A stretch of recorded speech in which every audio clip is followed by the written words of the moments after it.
yɛda wɔn ase ɛnya wɔn. Look, there were times that ministries, chief directors, wear cars. It took drivers to expose them. You know, all of these people with this commitment. Yeah, that one must say. So when you be a betray you couldn't be. When you be so, no one answer will be any be. What should be? I'm moving so you be. I'm an insakona. What your salary now decide to say? Many a year on your Jumay. Mpe bibi manon santon sukra na wo boa kro. You know, so one more nya bia e na bi mo wo frɛ ayi a onte yenka e na nyina ne sɛ abotrɛ ewie ne nkuribie a yɛda wo bibia se. They didn't just work for the NDC. They worked to preserve and to save this country from a bunch of politicians in our generation whose ambition and objective was to, rid this nation of its credibility, rid this nation of its pride, rid this nation of its resources. As for the resources, said yeah, Omoka special prosecutor said yes, share na si besin ne unjeli upia me Mustapha minim say NPP minister say wieska na assembly the akoda special prosecutor ebesin ne in Tihonka bi and wa kwache krofo adentin na odi 78 charges beto kenofuriata say be wie na me maba akokora o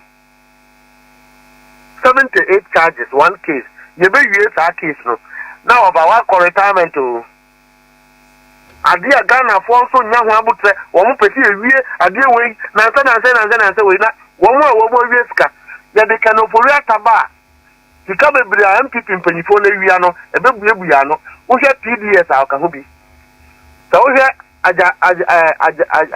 ajapa gold eyi a omuye ya o ka ho bi gold for oil a ehu sika wia bebrebe o ka ho bi SML dey o ka ho bi enti kefe ono ne ye kia ye betimi bi ebue e di atete amanfo a omo di Ghana bole na wono tese wa ho keka o di kanofuru atabeba no emi ho wuti retwe nya se wo di kanofuru atabeba a ya nya ho nkra se bi se wo be ye ho adwuma se MPP na do ba ye ana wo mo anu nya problem wo kra be ka se wo mpese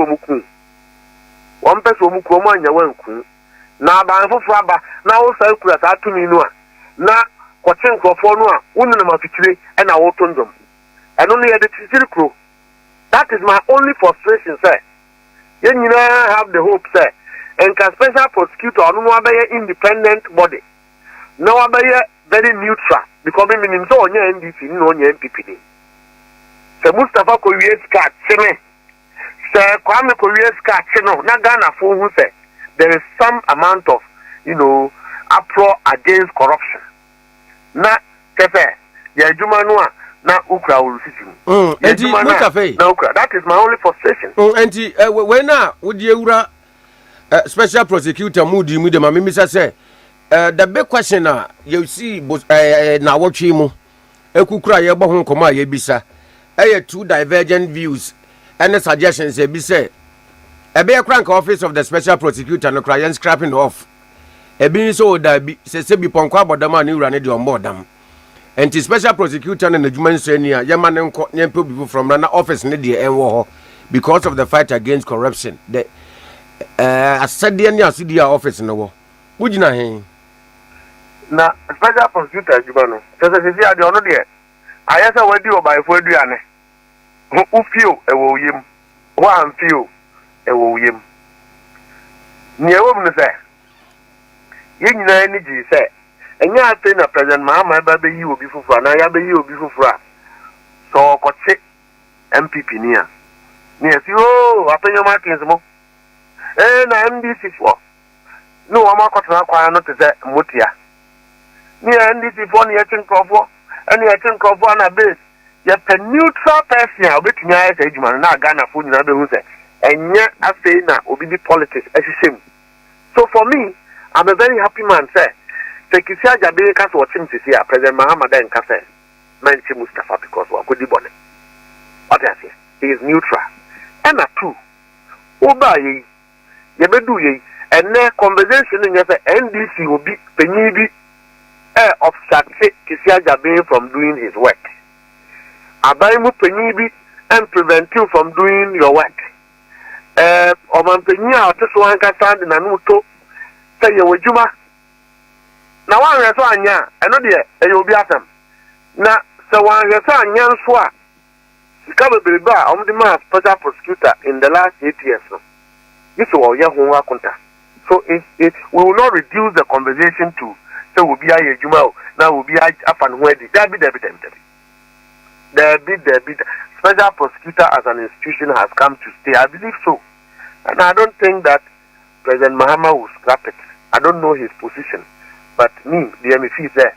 Nkeja special prosecutor as an organization because I don't work I'm a neutral person will be able to fight corruption. Kisia Jabe nya kokra oya brand here. So he should tell Ghanaians what his challenge is. A human won't be nya on resigning one call. Because Ghanaians have no patience for any excuse to arrest persons who we believe have stolen money from the people of Ghana. Meaning to me, Kochum this year, a Pedro Martin Baukoya press conference, and a Mustapha na, Deputy General Secretary, and a President Mahama Man Yechi, Hawomo. Kisia Jabi must arrest them. If I were him, I would have saved myself in Kpandai NPP for bear 40. Because evidence the cases are there. What are you waiting for? And one will be a do attempt, and will be a casa de ope. NPP 40 Kojina Parliament. No more same way. I mean, all the people in Parliament who were talking about it. One more twice near my shahon. You be able to swear, meaning a Ghana for beef. Meaning a special prosecutor unim. So go and do your work. So on keeping Yanswa. Say, on resign, said my time of the year, no. Near copper will be a big man Ghana for one moment. Now you think I hear. Nana do I say Hamo Viano, you bet me a jippy. And near my woman say no. Sika Omjama and for Fua Omanya Wajuma. Near bet me a Jessica. Because we must take the money back. We must recover the stolen goods. We can't let it go. Ghanaians have no patience for it. There is no excuse. Mustapha, said you all touted the credentials of Kisia Jabe. I'm tempted to believe so when Muji de say. Yemo jamono wa ya branche no anya kokora die nka obetumi aye na ohwa one obey special prosecutor in input enya significant impact to be on the fight against corruption. And number 2, if no ohwa interference bi ana bibi ena ntumi ma no and give you the expected output na Medunyame NDC need and interfere in Kisia Jabe's work. And now, President Mahama is looking forward for oral to succeed. And now I haven't confirmed, but when I look at the indices of allocation, I am say Finance Minister to force and cry allocated more to Kisia Jabe office more than even President Akufo-Addo said. So what is the excuse? Samum. What is the excuse? Now the civil servants almost complain the Bia Oda logistics, but we cannot, there is no excuse. Kisia Jabe has absolutely no excuse. And Tokoya or Martin Queen Obi people want to see him work and work well because there's work to be done. People want to see, say, Kisia Jabe is on his feet. How did you Ghana for chair? Almost Supreme. SML, I don't think that is in the interest of this country. Somebody has stolen money. Now, would they 78 charges? Instantly, you are telling Obi own law, say, you want to frustrate the case. Can you look charges in you know an army and son? And then the court within 1 month, no Obi who may be out there. Ghanaians want to see people go to jail, and that must happen. With the 78 charges, charge about Kumpukran, that ben baby, near 78. Naka no Puria Tatia Bruchino Chan Trotra Brofono says. NDC are buying a tata no keke. On one niboni bia. Bring him to come and face the law. NPP for say we should charge him in absentia. When you charge the man in absentia, he has escaped the procedure of being arrested, charged and bailed and taken to court. That's of afan wedi. Nti ujeli do kwa oni ho. No amagana have been when the man is sitting there and applying to be a permanent citizen in America. So what I say? Sir, Trump would remember Ghana has saying, me I think what prevents us from bringing Kenofuriata? Is the United States of America giving loans to Ghana and allow appointees to steal the money and then have a safe haven in America without coming to account? Is that what America wants to do? Ghanaians are expecting a special prosecutor will do his work. No NDC person is against him. NDC Nibia and Penejuma. President Mahama wants to see corruption being dealt with and dealt with well. That is the expectation of this country. Now, he must account for all the monies that have been allocated to him all the years. It will not be free for all. People must be responsible for the work they do.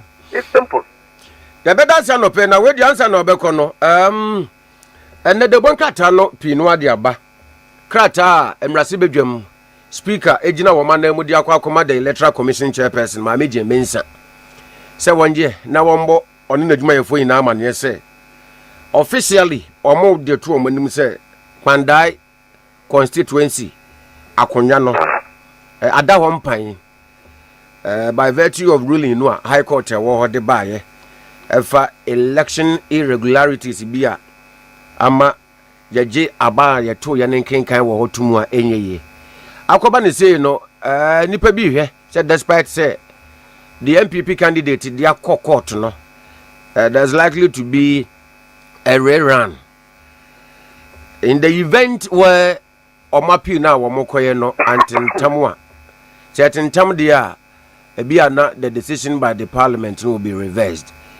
Nimienu ina na as a party, have you been informed and anamu amutu? Kpandai Sisiko. Matthew Eyemenia. NPP candidate no. And I say yeah candidate no so Minia. Omienu ina ya konkobafo. Na mistake be and MPP 4 acquire ya Sabaton because that is not their seat. 2 and now we are quarter we are card court to go away. Yes, I mean I think it's a remedy that we must all respect. March with the guarantee interview, so not the election you want better winning. So we have accepted the challenge. Say the other court. Na we are there. Yanum Kappa and the DTI. On one election by win, and we will not accept defeat. See, when there no arrangement ba na mpenyi 4 to 2 omo transit to tunkunya. Omo ma yakwanya ebebewuram. We would win that seat if we go. We are going to win that seat. We would activate every measure to win it. Whatever it takes for us to win it. Legally, we will do that. And on one kind, what better say? The election now be winner. Oma appeal.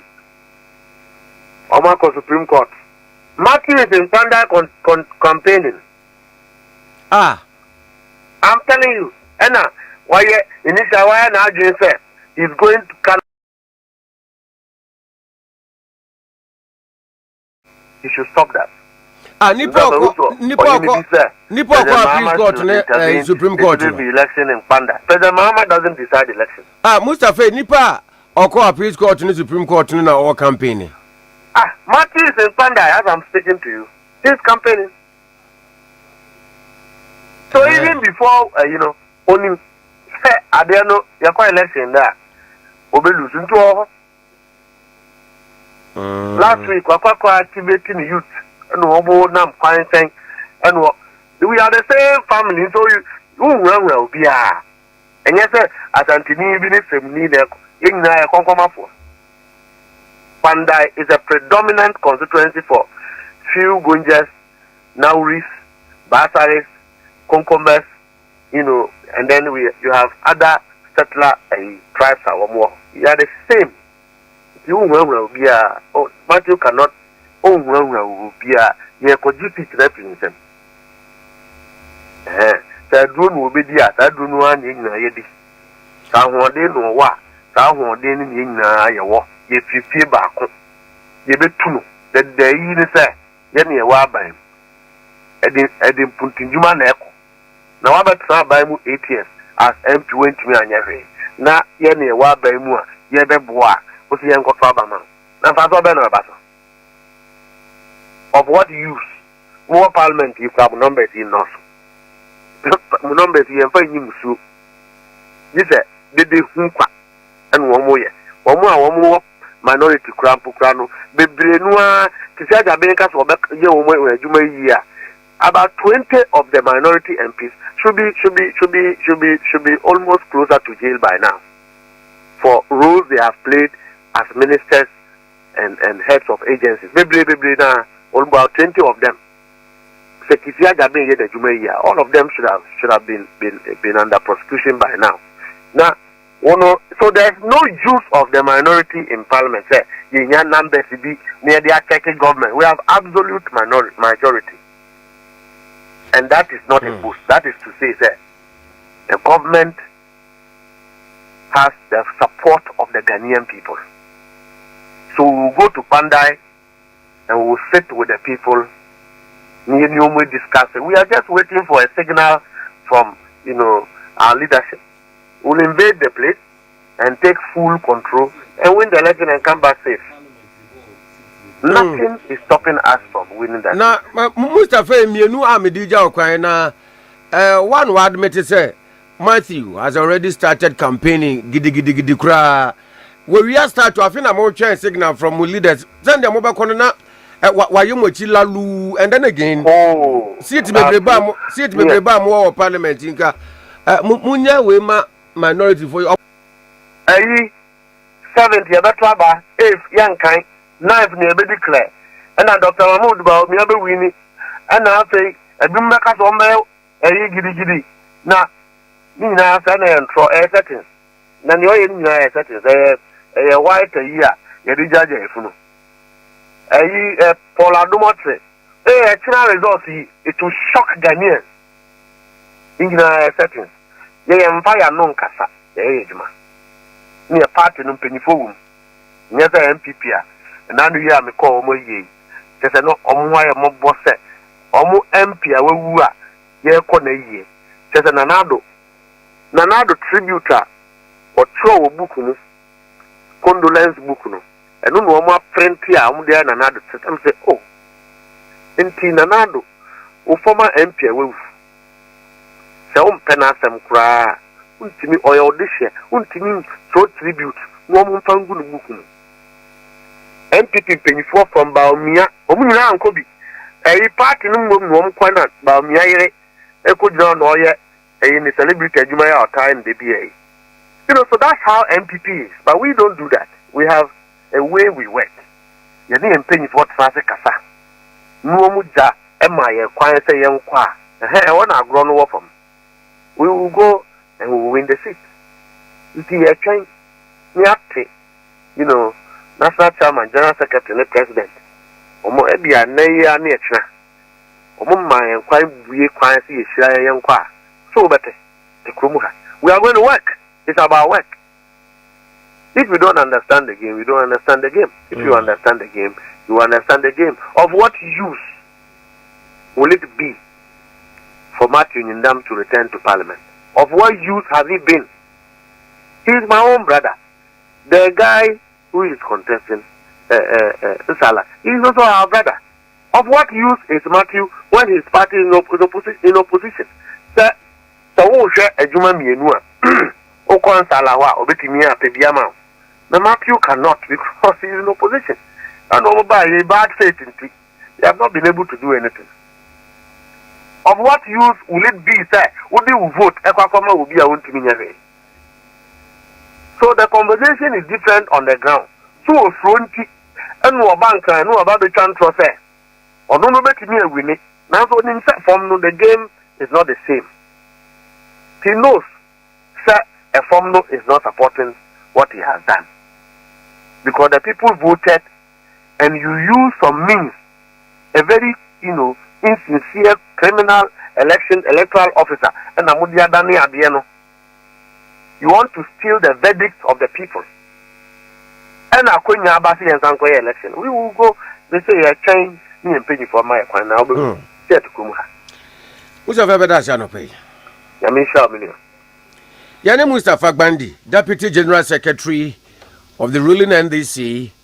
Entiabusiafo Mustapha Grande and Ayekoti Nena, Oye, Deputy Director of Operations at the Presidency, Jubilee House.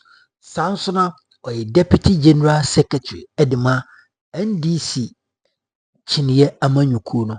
Abusia, and Madika Kachirebo. Say, NDC for the Abano, say, winning either say by election, real run, omu opposition crown. Na omu every ni what I say enti ene yo mo ba power idie e adiketu abi na uti how Mustapha Grande osi sound na it tells you so Rano is ever ready to go to Kpandai and snatch the seat from NPP either so omupio ombe ombeje from himself yenkuti then the aid of President John Dramani Mahama osanso eye CEO, Director General Edema, National Petroleum Authority, NPA. Ura ye freno, osanso ye lawyer mranimni, waka NDC legal team no den. Lawyer ejudi Temakulo. Yenti nsema ono so waka ediafa Kpandai any other legal matters a ekoso ewo NDC aban no. Na yekoba yebeto aso mesdo. Hanom ye number 1 authentic platform isanse nsem no ba hanom na benye ti nti mesdo. Se unya subscribe ya dawroma keka ho enten so na wa subscribe to your channel no na fe so wa like it na wa share na foforo etimi eni bia hwe fefefe what yes ya dawroma na bibia etimi akoso nti entie nsem a lawyer Eduzi Temakulo ono nso editu edwa oni Kwame Amu ewo okay FM so yenti nsem bia ko bebeto so Akasimadu na nonkron abo 10 to 9. Adiache bia wo KFM sini on the line. Mampeni John Dramani Mahama. Ni botire mu honam kompokese okasa fani muma ejije mama nsantie. Osan ye ne boafo soronko. Ono kure ya mranim ni. Esan ye NPA National Petroleum Authority. Penipa wodano. Lawyer Godwin Eduji Tamaklo. Lawyer Mache. Many an open me chawo, cheerful na. Any cheerful na jo so da wase. Brania daje we nyame anope ya ye bon komo. Se bibia boko de. Na mna dom. Enra was exactly a year. Majority of Ghanaians enya ura His Excellency John Dramani Mahama and the NDC Mujidie Etuaba Sand Mobile Imprenus in the Fourth Republic. Said I canon. Resetting agenda 1 year. So far, how far? So far, so good. Meda wo ase biom. Le na mada otwediampon nyankopon ase. Asida eni kabia Ghana asofo chochoro da omu nyina nso ase ene odimampa ya omobo ediama omayi meye no meda Ghana fo ankasa nso ase sebi emra yeba omenim ene Omampeni John Dramani Mahama, the message, the agenda for research. Sebi, Omunya Sompa, Etie, Omantie Yankwa, Omuye Adom, Eto Aba, overwhelmingly 56+% Edema, President John Dramani Mahama, Amayen. Merkan say a very good, in fact, two-thirds majority in Parliament. Asidan Kwana made me the Amagana for. Na made me answer so I can say, based on that confidence now, Omo President Mahama Emunu. Sebi ononso ayanaju say Sebi won't take it for granted. That mandate now, Omo the Amano no. We now motoma no overwhelmingly no on taking it for granted. Inti idea yeguso yes solve Ghana for problem one after the other. Once again, yada Ghana for you now say. Now moda Ghana for asie na 1 year. Oh here policies are abide by titro ne dia mo capture ye e wo mo manifesto ni mu a na 1 year. Kamia say most flagship ones are being inaugurated, launched, and they are a big aggressively. The investment economy is but yet can big push.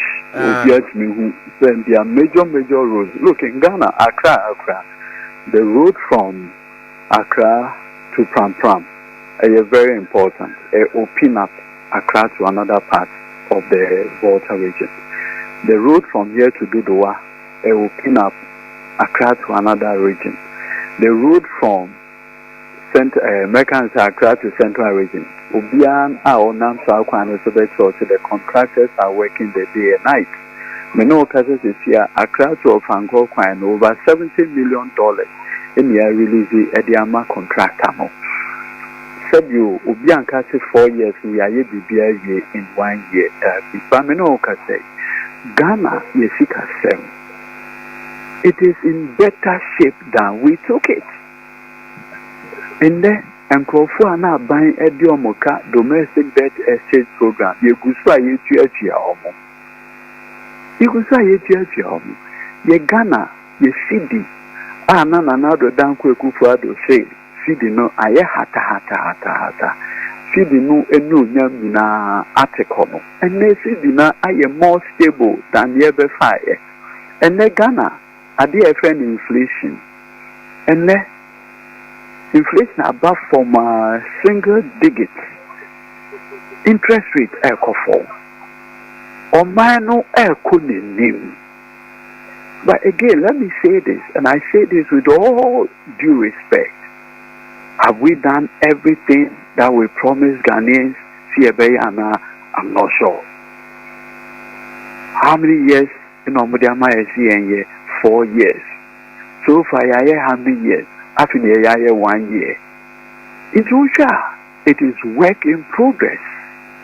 It is work in progress. And I am very confident that by the time our man Penny John Dramani Mahama a big win 4 years now. The social contract now, Yene Timamufo, Yene Ghana for a signing here on the 7th of December 2024. No, Yabeye Amagana Abeka Beshe. Don't know, dear Biana, Ottawa Swa, Otunianum from the opposition. A legend say the big one, no crown and a more campaign mantra, crown one, Muye who did the 24-hour economy. No, little is seen about it. And no community and no crown a bit spearheaded more progressive and developing agenda. No, and that's much other. Obian Chon, even me, cram me, Juma Mayano, as NPA, Crameno Cassay, Yate hearing committee. But at you, Yepe Quanya, Yebe 24-hour no in the petroleum downstream. And no Kai Cassay committee no. Comac 4 also, that Chamber of Bulk or Chamber of Oil Marketing Companies, or more Chamber of Bulk Oil Distributors, Omo, Ghana Police, also, oil companies, no, so, Meno can say, you started a pilot program, osu, any cantonments, anytime from now. Na oba bibi a ye jetty ye de oil no ba bibi efa answer e de aba o man no mu nso e ya de a ye pe kwan a ye betimi start the 24-hour economy ye pe se ye ne tema oil refinery ye be pe kwan a betimi start the 24-hour economy this will be kasi anamuntu bia enkoso a sebi no nim de e koso. I can tell you even at Mimi sector, what we are doing to ensure say we materialize the 24-hour economy, and I know say other places are equally doing the same. Yes, I see. I can understand. Look, Sebi, my co-opposition now in the year 2016, my co-opposition also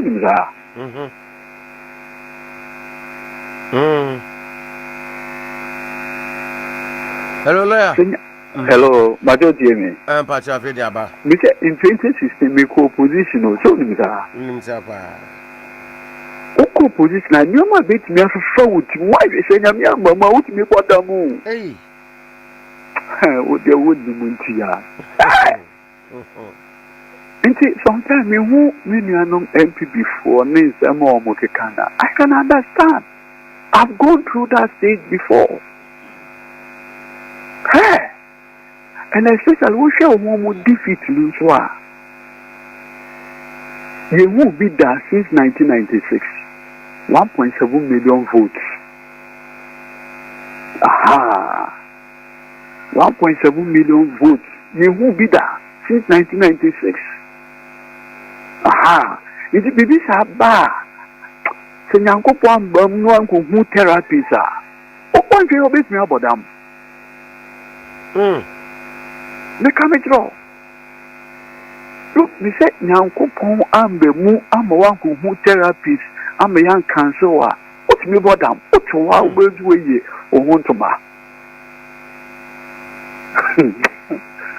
Intermediate baby, I try to sympathize with them because I've gone through that stage before.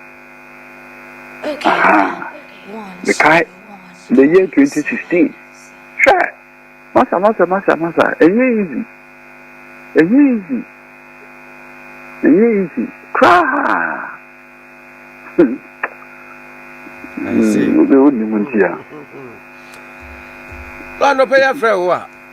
Beyond 1 year in power, no, and the Inquisitor front page.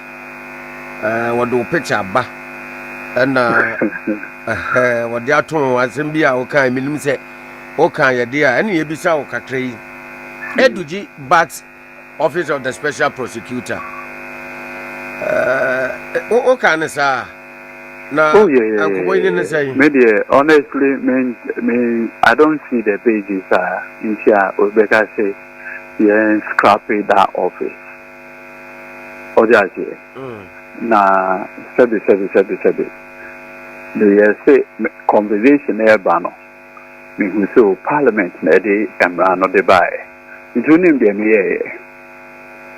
They go back to 26 October.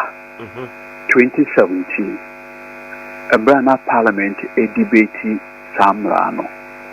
In a meko taking MPs Nina and Sama Omina Kekaye or the young for or HMS Abonsi. Yamame Gloria Kufu. Honorable Haruna Idrisu, Honorable Inusa Husseini, Roxin Dafiama for Ubi Biasama Oka Ye Benadanya for.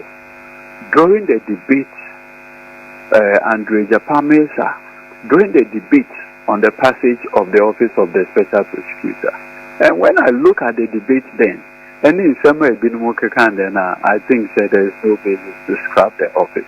Look, Minya, in fact, Oshe, 12th November 1956. What's your date near then? 12th November. Okay. 1956. How many years ago? Hey, 1956. 1956. Hey, a bit more. Almost 70 years plus. And sure. Not the same thing, not a war or such. In fact, on that day, 12th November 1956, Osajifo Dr. Kwame Nkrumah, not only the leader of government business, Oba Parliament.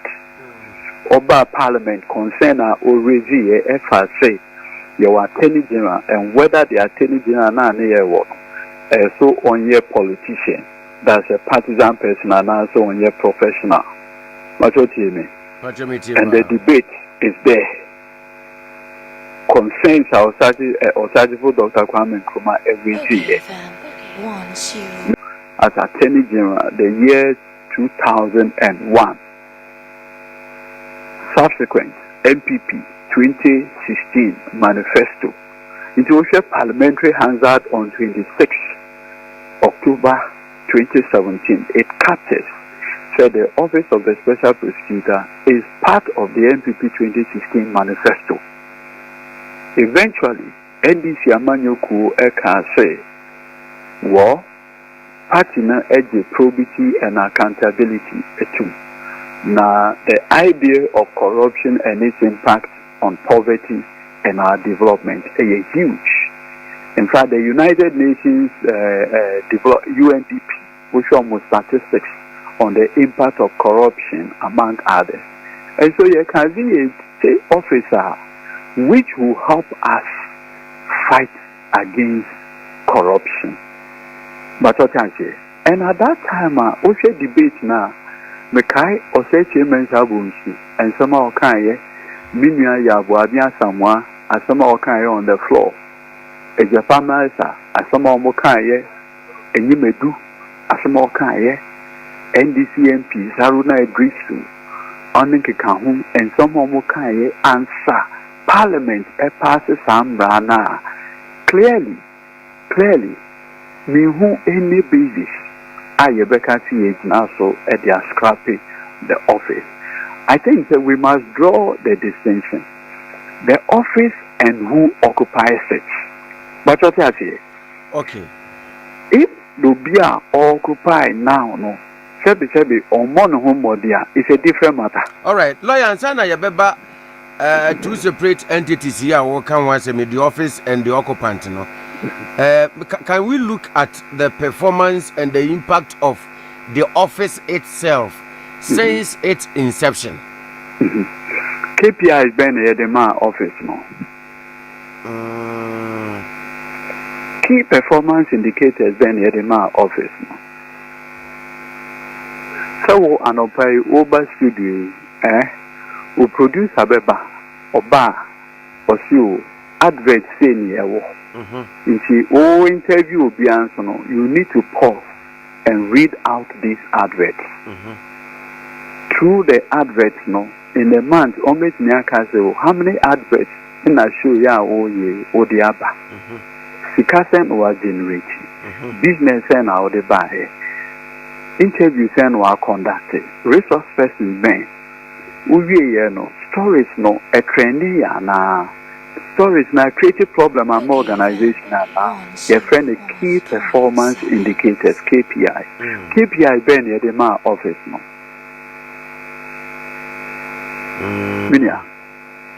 Because if we don't know the KPI, what will be the basis for comparison or judgment? What are we judging them based on? In any case, the office is barely 7 years and but 2017 till now. Yenimukra ubisa ubi adobeka say office of the special prosecutor dey say by to fight corruption and 5 years near na yebu nkunta na yahwe corruption cases office no edi ene enkunimu a ede aba ene yi a ene mapi na adwen yo mo say akwakoye white corruption fighting sometimes is not necessarily a conversation about conviction. It's also deterrence.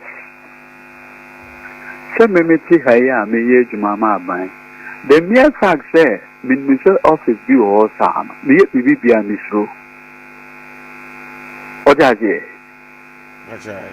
Me be a misro because minimum say, Ebia, just by example, Obi obey me, I can say, what share a political history? Hardly.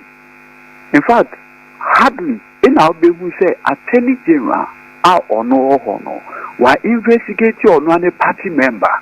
But what am I saying? Look, President Kufuor be a president 8 solid years. But what you the only person not by a investigate or prosecute a Malam Isa.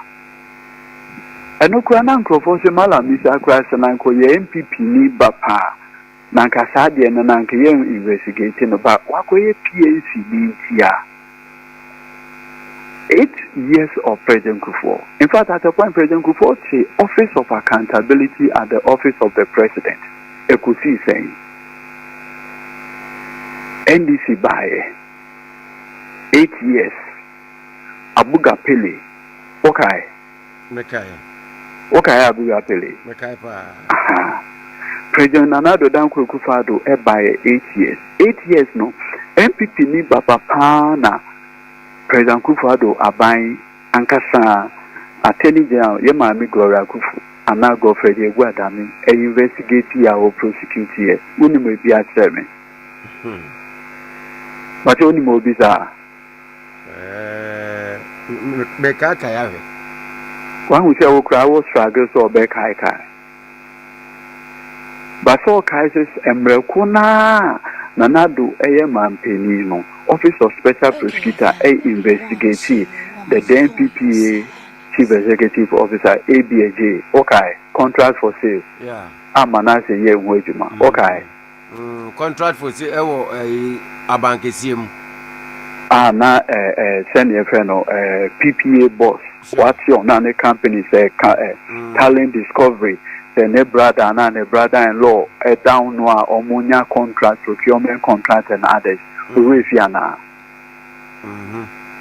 Sebi okay, Yamami Cecilia Tapa investigation by the Office of the Special Prosecutor. And many others. Intina Yekomu say from your independence, no, it is always after a binding befiso and see Sebi. And now NDC Attorney General Abbey. One will say some former appointees, they have been investigated. At least some are before court. And you understand? All those are things that happened when Nanado was president. I know what Attorney General. And how come say all those investigative bodies never saw those things happening? How come? But say, and maybe say Yankasano yentimi and yet peer review among ourselves. So the whole intention is a young pet office beer, regardless of whether NDC or NPP no on found. It's also and run parliament pass a law. Omo can say the special prosecutor no you man is 7 years non-renewable term. Or just 7 years media, it doesn't matter. He must go home. It doesn't matter. He must go home. Okay, I'm not president. I'm not done with Kufado. Oh, and yet the same special prosecutor in an investigating Northern Development Authority issue. No, so okay. Assembly Court, Tamale High Court. Assembly Court, Tamale High Court. Case now. Office of the Special Prosecutor at the court for honor. 7. At the end of the day, Attorney General find a prosecution witness SP found a prosecution witness Judge say yes, they have made a prima facie case. I'm an afraid witnesses. Now he had asked the accused persons to open their defense. So I want us to do this discussion dispassionate, no emotions. Let's look at, interrogate the numbers. It's a very simple conversation. Okay, FM. 2, like I said, you bet me the occupant of the office from the office itself. Said you say, well, Nipana occupy no embo number. Constitution is say, said Emrano say, the occupant no, so ye adie na enya dia eso moa, tini you, ye won't quite see a baby in office no, by Article 146 of the Constitution. Article 146 of the Constitution. Simple. And that one requires evidence. You bring a petition, you state your grounds, your evidence. Me no cases is here. Petition be crack or man penny ho. But refer the Akoma Chief Justice. The Chief Justice find it said there is a prima facie case. The Chief Justice very honest or better a committee to investigate. At the end, if the work of the committee says he needs to go home, that's it. So we can draw a clear distinction. And in fact, one of the grounds are incompetent, stated misbehavior. So yours is to go and say, when I say this man is incompetent, KPI when to fulfill it, simple. Simple. Lawyer, reasons ni be I believe say I don't know NPP nyina so say nke be yanka office no yen scrapping off no ye Baako from Mensha South MP who is accusing the office of abuse of power. So file a petition. What was I say? File a petition. Make us an intro. In the year 2017, when your papa a friend is Dr. Puni. Cocoa Board. Okay. Former Cocoa Board. Fantastic. Now the then CEO of Yoko, they didn't kick him off. Police need penny be a power charm. It's President Anado Dankwa Kufado appointed his own by a Yoko boss. And also, or investigation if a Cocoa Board affairs under Opuni. Almost starting investigation around April 2017 and almost freezing the account.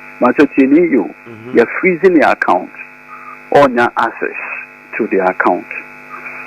So until April 2018, a year after, in the court said, after 1 year, the freezing order must be taken off. In a Yakobo Muha. Ye Yoko Farmer Court. A file application on my court. Guess what? Yenya fee court. Them were not judging a grantee application or you freezing order. Yenya fee court them one a Yoko as a buyer as party. Ebe file an application to freeze the account again in a judging a grantee. Then we file an application or motion to set aside that freezing order. Say after 1 year, ABCD. So the man should be allowed to have access to his account. Minya.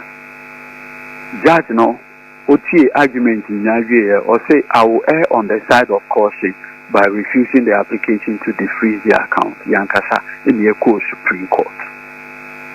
You do Supreme Court for Sisurarai. In moving the application for Sisurarai, Messinia Samokujo. A year no. A judge for the Supreme Court, Ebisa Yoko lawyer, Mrs. Avotre. I still remember vividly. Say, mommy. Now Yoko na Parliament pass act no. Sana yes a juma. Was it to come and abuse the fundamental rights of people? Is that why the office was established? In fact, may I say judge for me be a lawyer for Yoko, Mrs. Avotre say now, mammy, I will say, what say, Opuniji say 23,000 cities, if an account more, and more investigating. If that is the case, freeze that particular transaction, 23,000, and allow him to use the account. Because you say you want to preserve it for the purpose of investigation.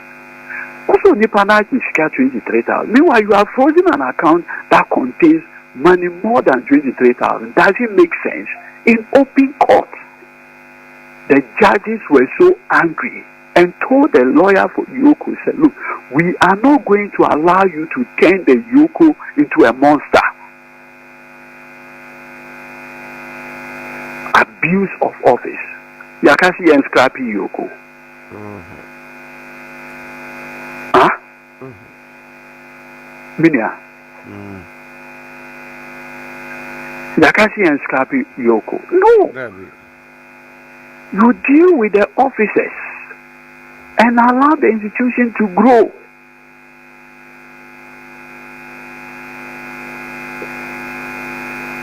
Sabi.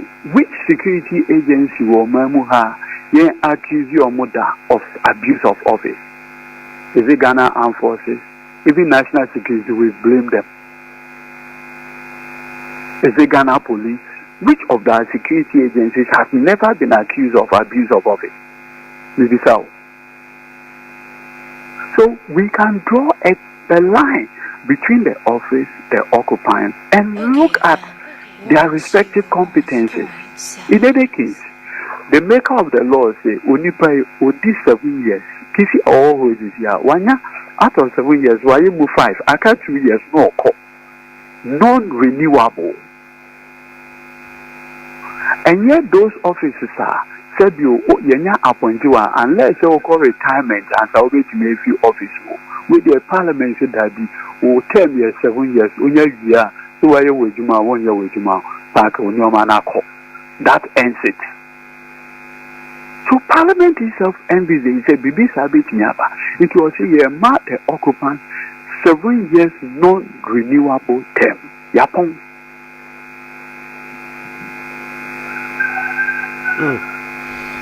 And lawyer, in your view, we are kind of 2 years here, young Chama on Chamiana. At this point, that matter, that question is no longer relevant because there are petitions before the president, petitions before the chief justice. So at the end of the day, the chief justice Benejuma, 85 hours there, there are enough grounds for you to be removed. Whether I count with 2 years or I count with 2 years, so that will be the end.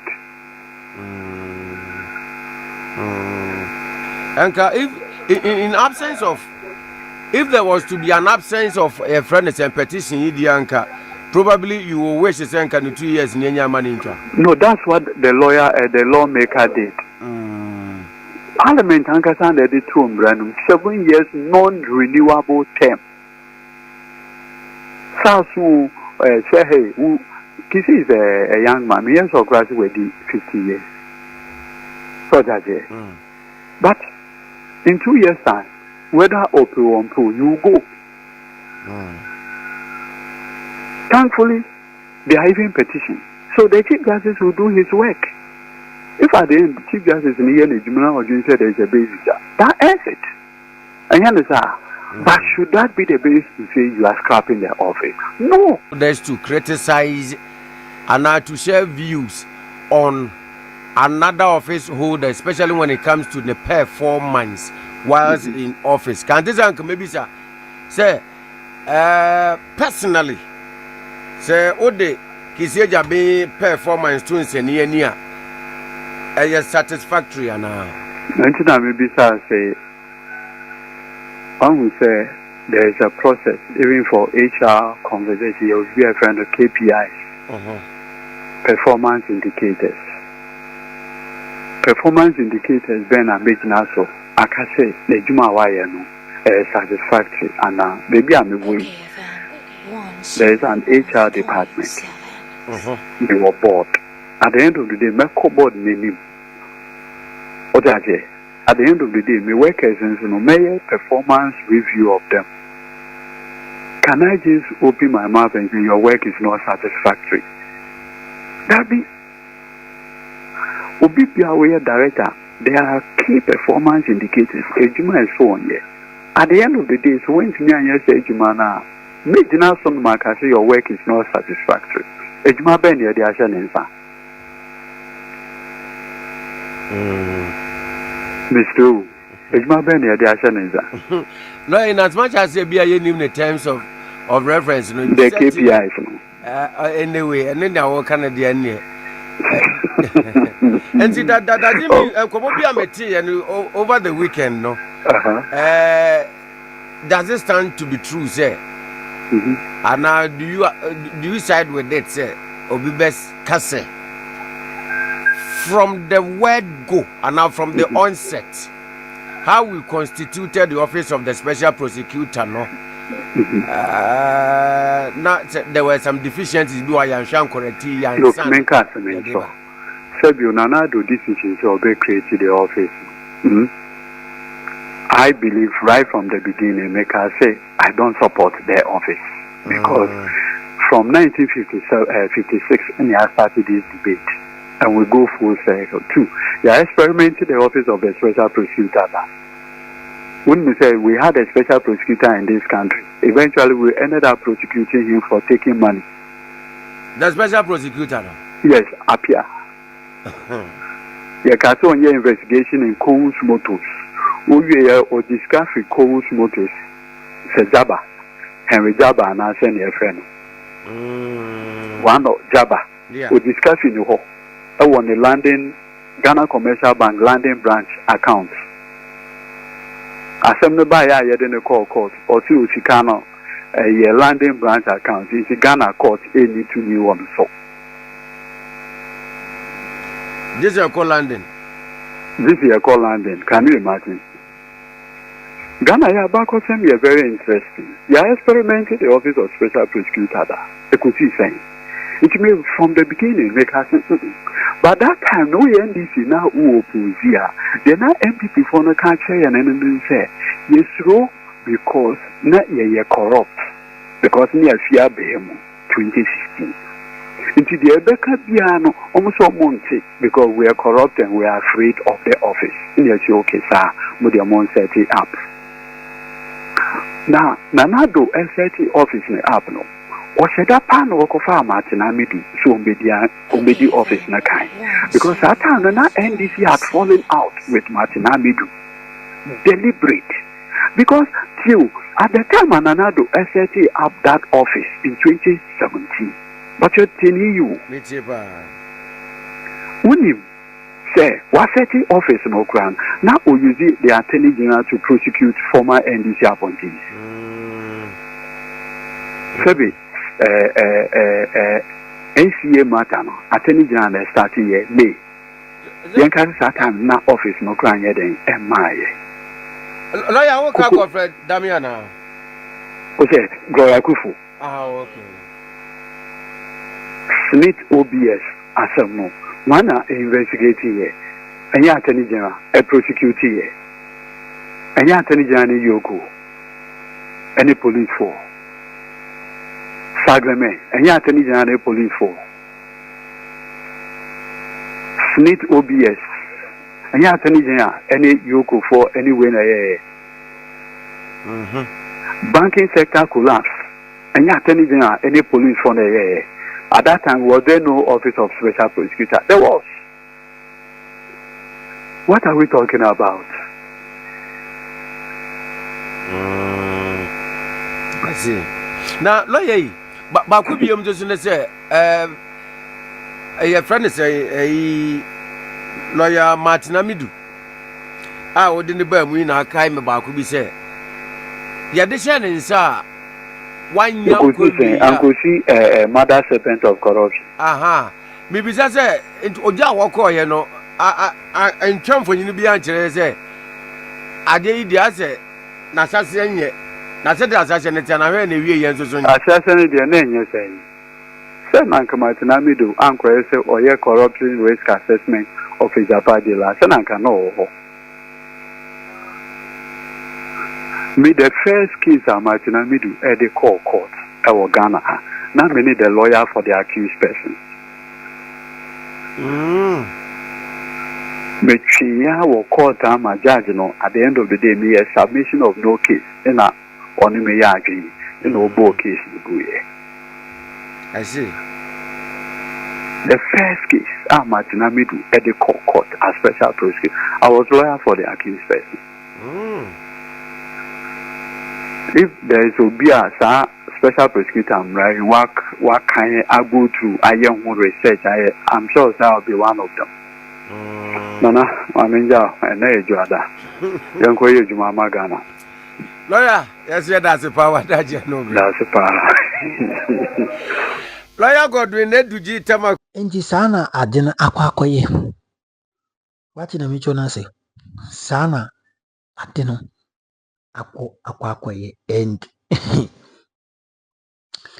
na ye NPP for omusu ko tombo jakra na se Mustapha Grande di na no atum die na chesi seat na ena omobagye seat na ena ombeden omobagye omudu omusu ko tombo ja di omuti pimpin honom kosoro ba forma seat na ena ombeden ombagye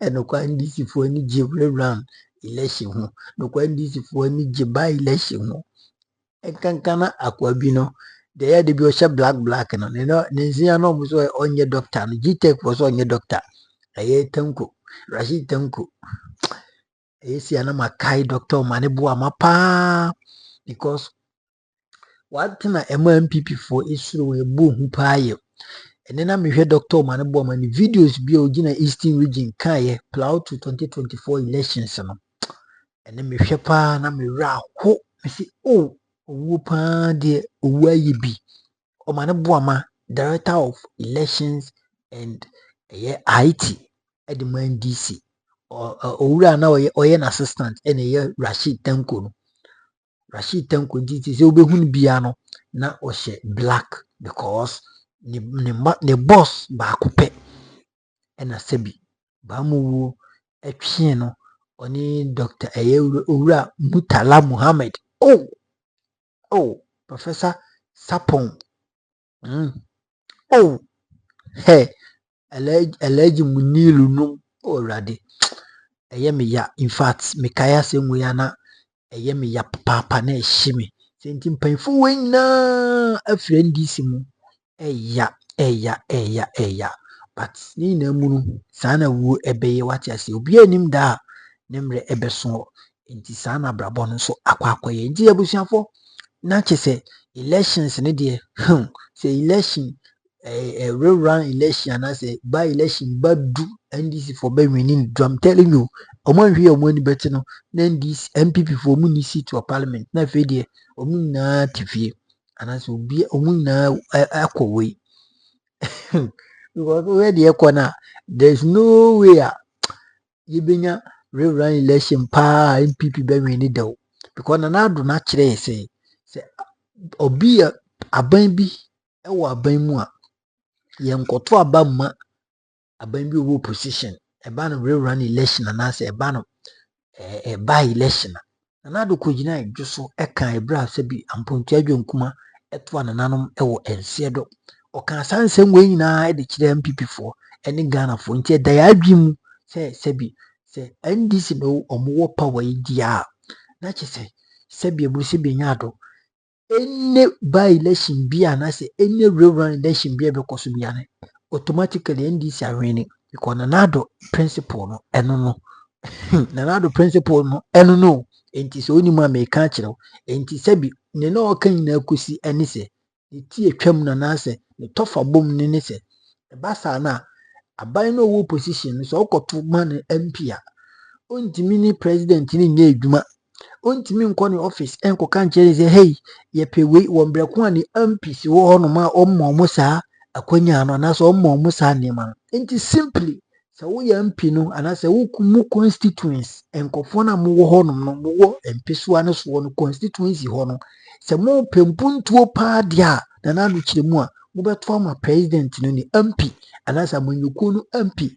which is CCA NDC the great and the Chinese party NDC obeto ama no na bibie timi akoso we yana na do principle eno na me use amediti hey nti no sabi ebi mo bi nka se mega yisi ana se na na do na nkasa ye na former president na do dan kwakufa ado aka adoji awo 81 years right na do asemi na making nti memo bi njima no nsi bone na asemo kuka no eye edwoso ema asansu bu achi no nyina efo aso No mu dwin so mu ye Ghana for. Community to me best how power what change swiftly or how power change quickly. Eno no.